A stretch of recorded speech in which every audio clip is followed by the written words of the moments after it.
بعض لوگوں کا شوق ہوتا ہے کہ کوئی داستان سنائی جائے، کوئی قصے سنائے جائیں، کہانیاں سنائی جائیں، تو میں اپنے مزاج اور اپنے مطالعہ کی بنیاد پر بالکل ناپسند کرتا ہوں، بلکہ میں آپ کو نکال رہا ہوں بڑی دیر سے ان چیزوں سے، اور اگر ابھی تک آپ نہیں نکلے اس میں سے، مجھے نہیں پتا کہ وہ کتنا غبار پڑا ہوا ہے دماغوں پر کہ جس پر قرآن مجید بھی اثر نہیں کر رہا۔ ہر کوئی وہ واقعات سنا کے، کوئی سر کے ذریعے، کوئی کسی طریقے سے کوئی شعر اچھا پڑھے، کوئی طرز و ترنم کے ساتھ آپ کو باتیں سنائے، تو وہ آپ کو بہت اچھی لگیں گی، آپ کہیں گے کمال کر دیا جی، سبحان اللہ، ایسی سر لگائی، ایسا شعر پڑھا ہے اور ایسا واقعہ سنایا۔ اس واقعہ سنانے میں وہ بے شک فکری طور پر آپ کا عقیدے کے طور پر بیڑا ہی غرق کر دے اور ستیہ ناش کر دے، اور آپ کو سمجھ اس کی کوئی نہیں آتی۔ اور یہ ایک ایسا ذریعہ ہے جس کے ذریعے آپ اپنی جیبیں بھی خالی کر دیتے ہیں۔ ایک بندہ جو مسجد میں بیٹھ کے ایک مہینہ قرآن پڑھاتا ہے، اس کی خدمت کرنے کے لیے بہت سارے لوگوں کو موت پڑتی ہے، لیکن ایک ہی بندہ یہاں کھڑا ہو کے وہ سر لگائے اور سریلی کوئی بات سنائے گا، آپ 50,000 روپے اور لاکھ روپے اس پر لٹا دیں گے اور ہوش آپ کو نہیں آئے گی کہ ہم کر کے آ گئے ہیں۔ تو یہ تو بڑا زبردست ذریعہ ہے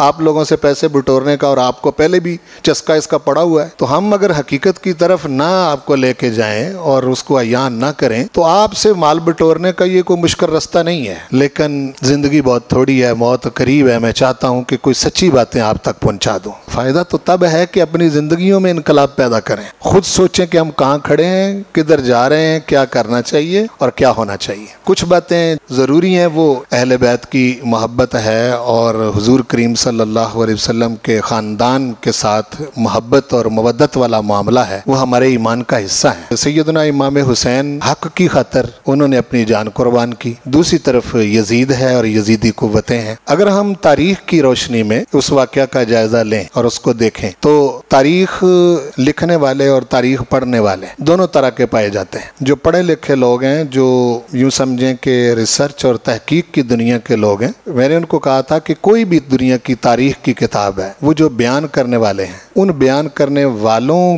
کے اوپر اسماء اور رجال کی صورت میں کوئی کتاب دنیا میں پائی جاتی تو مجھے آج تک اس کا جواب نہیں مل سکا۔ بڑی سے بڑی آپ تاریخ پکڑ لیں، البدایہ والنہایہ لے لیں، تاریخ طبری لے لیں، کوئی بھی تاریخ کی کتاب آپ پکڑ لیں، وہ راوی جو بیان کر رہا ہے نا، وہ واقعہ، اس کی اپنی اصلیت کیا ہے، وہ کون ہے، اس کا باپ کون تھا، کس ماحول کا بندہ تھا، اور وہ کتنا متقی تھا، کتنا پرہیزگار تھا۔ محدثین نے تو اس پر محنت کر کے اسماء اور رجال پر کتابیں مرتب کر لیں، لیکن مورخین ایسا نہیں کر سکے۔ وہ بہت جھوٹ سچ ملا کے ایک ایسا ملغوبہ تیار کر دیا گیا ہے کہ جس کی چھان پھٹک کرنا اور جس کے بارے میں صحیح بات کو نکالنا یہ بہت مشکل ہے۔ تاریخ پڑھنے والا بندہ ہمیشہ گمراہی کی طرف جاتا ہے۔ میں نے کبھی بھی کسی تاریخ پڑھنے والے بندے کو صحیح فیصلہ کرتے اپنی زندگی میں نہیں دیکھا۔ وہ کبھی ادھر چلا جائے گا، کبھی ادھر چلا جائے گا۔ یہ پھسلے ہوئے لوگ ہیں، سوشل میڈیا کا دور ہے، آپ اس میں سنتے رہتے ہیں لوگوں کو۔ جہاں تک یہ حق اور باطل کی جنگ ہے، یہ ہر انسان کے اندر بھی چھڑی ہوئی ہے۔ پہلے تو اسے اپنے آپ سے لڑنا پڑتا ہے کہ میں کتنا سچا ہوں اور کتنا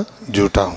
پھر اس کے گھر میں یہ ماحول شروع ہوتا ہے، وہاں بھی حق اور باطل موجود ہے۔ بڑی ساری باتیں ہم کمپرومائز کر کے زندگی میں چل رہے ہوتے ہیں، اور ہم چاہتے ہوئے بھی حق سچ اپنے گھر میں نہ بول سکتے ہیں، نہ کہہ سکتے ہیں، نہ اس کو لاگو کر سکتے ہیں۔ جرأت تو ہمیں ملتی رہتی ہے قرآن مجید کی آیات سے، لیکن عملاً اس کو اختیار کرنا بڑا مشکل ہوتا ہے۔ گھر سے باہر نکلیں تو آپ کے گلی محلے میں بھی حق اور باطل کی جنگ چھڑی ہوئی ہے، لیکن حق کے ساتھ رہنا اور حق کی بات کرنا، حق کے ساتھ چلنا، یہ چندہ آسان نہیں ہے۔